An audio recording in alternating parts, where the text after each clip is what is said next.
Good morning. Today we'll be covering pages 613 to 623 in chapter 25 of our book.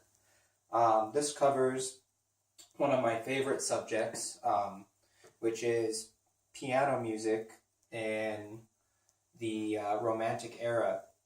Now, what makes this really interesting for me is that this has to do with two of my favorite composers, Frederick Chopin and Franz Liszt. Okay, and the piano, as after Beethoven, the piano sort of became solidified as a staple of both concert performance and recreational studies, like it was in the classic period. Now, looking at Chopin, Chopin was born in Poland in 1810, and he took the piano to a new place in his creative writing style and what he did. You know, he composed mostly just for piano. He wrote almost 200 works, and his style was very idiomatic to piano. And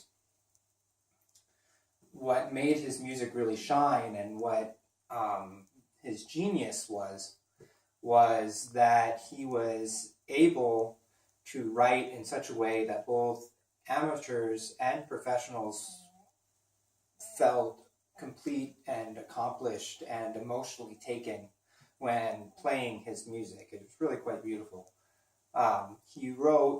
He's most famous for writing his waltzes, which there are, I believe, like 10 waltzes and 57 mazurkas, which is a Polish dance. And also, he was very famous for writing his etudes, which sort of coined the term concert etude, because not only were they created to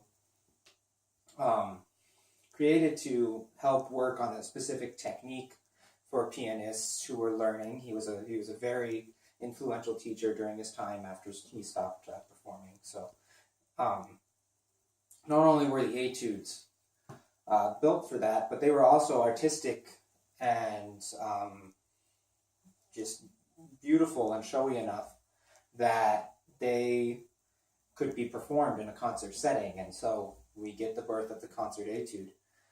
He also wrote 4 ballads, which are really exquisite, and you can see his approach to harmony is very romantic, and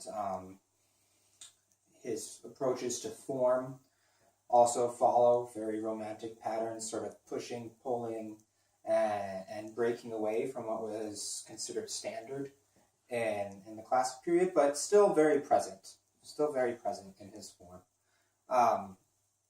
He was also very famous for writing his nocturnes, which utilized the bel canto style of Bellini, and had influences from other artists that were going around, and became really a staple of his literature and what he was doing. He ended up in Paris later on in his life, and he actually stopped performing fairly early on, and became sort of known as a teacher. Now, on the other hand, Franz Liszt took a much different path. Franz Liszt was the virtuoso of virtuosos, and he is responsible for a lot of things that I think several people are unaware that he is responsible for. Franz Liszt was born in 1811 and is a native of Hungary. And he started performing, when he was very young. Age 11, he was already making his name as a virtuosic pianist.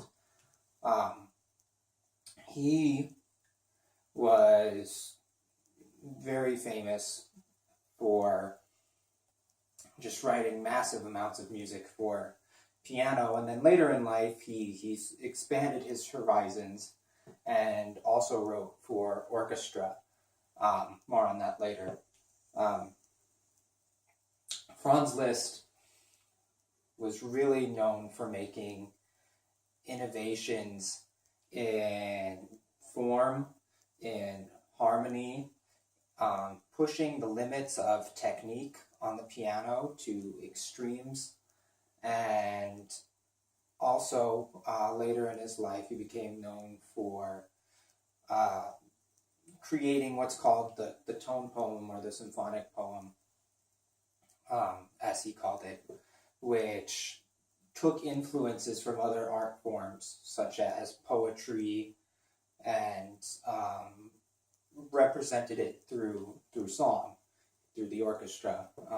His piano compositions, as said before, demand extreme technicality and can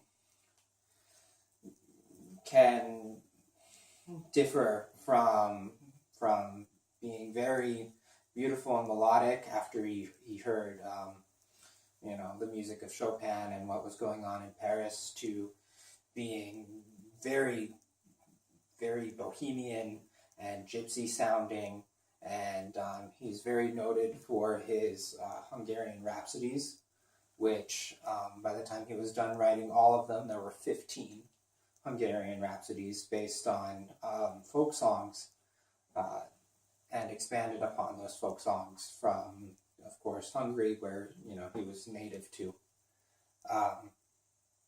What Liszt was also famous for was creating the modern piano recital. He was a very famous performer, as said before, and he was known for simply taking the stage by himself and performing. He often demanded that the audience remain silent for his performances, and that he also was very known for playing completely from memory. There's a very interesting story about when he went out and played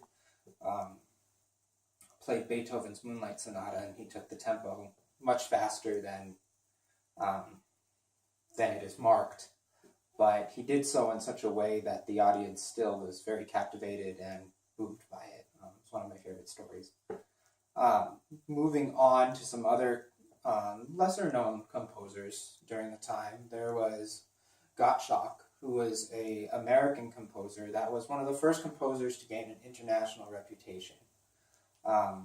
So, anyways, in summary, Franz Liszt was a very talented pianist that sort of changed the stage as far as performance habits and expectations. He became very famous for writing very technical pieces and for using very programmatic writing later in his life, and was known as sort of a radical romantic, whereas Frédéric Chopin focused more on writing for amateurs and just creating beautiful, beautiful idiomatic pieces that just seem to flow from the fingers. And they sort of represent the main body of piano works that were made during the Romantic era.